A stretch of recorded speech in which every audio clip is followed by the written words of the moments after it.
ഇത് നവരാത്രി ബൊമ്മക്കൊലു.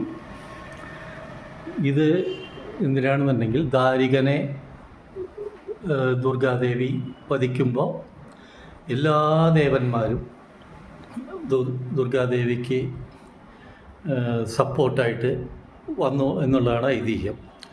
അപ്പോൾ ഈ ബൊമ്മക്കൊലുവിൽ നോക്കിക്കഴിഞ്ഞാൽ എല്ലാ ദേവന്മാരുടെയും അതിനോടനുബന്ധിച്ച് നടന്ന ചില പ്രധാന കൃത്യങ്ങളുടെയും ഇത് കണ്ടോ. ഇത് അഷ്ടലക്ഷ്മികളാണ്. അഷ്ടലക്ഷ്മികൾ ആണ് ഇപ്പോൾ നമ്മൾ കണ്ടുകൊണ്ടിരിക്കുന്നത്. അതിൻ്റെ പിന്നിൽ സരസ്വതി ദേവി, പിന്നെ ശ്രീകൃഷ്ണൻ ജനിക്കുന്നത്, അത് കഴിഞ്ഞ് ഇവിടെ നടന വിനായകരാണ്. അതിൻ്റെ പിന്നിലുള്ളത് ദശാവതാരമാണ്, 10 അവതാരം, മത്സ്യം കൂർമ്മം എല്ലാം അടക്കം. പിന്നെ ഇവിടെ ഔവ്വയാറ് ചുട്ട പഴമ ചുടാതെ പഴമാന്ന് മുരുകന് ചോദിക്കുന്ന ഇതാണ്. ഇത് വേദവ്യാസൻ ഗണപതിക്ക് വേദം പഠിപ്പിക്കുന്ന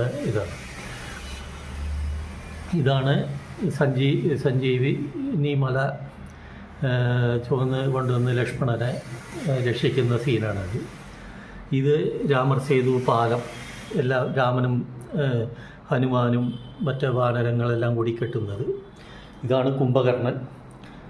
കുംഭകർണനെ ഉണർത്താൻ നോക്കുന്നത് ഒക്കെയാണ് ഇതിൻ്റെ ഇത്. ഇവിടുത്തെ പ്രധാനം ലക്ഷ്മി ദേവി, സരസ്വതി ദേവി, ദുർഗാദേവി, ഇവരാണ് പ്രധാനമായും നമ്മൾ വന്നിട്ട് പൂജിക്കുക. ഇത് വന്നിട്ട് കൈലാസം അതിനോടനുബന്ധിച്ചുള്ള അവിടെയുള്ള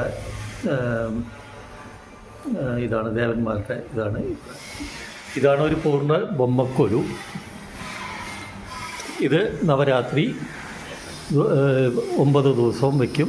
ഇതിന് നമ്മൾ പല രാവിലെയും വൈകുന്നേരം പൂജ ചെയ്യും. ഇതിൻ്റെ മുമ്പത്തിരുന്ന് വന്ന് കുട്ടികളും എല്ലാവരും പാട്ട് പാടും, നൈവേദ്യം എല്ലാവർക്കും വിതരണം ചെയ്യും.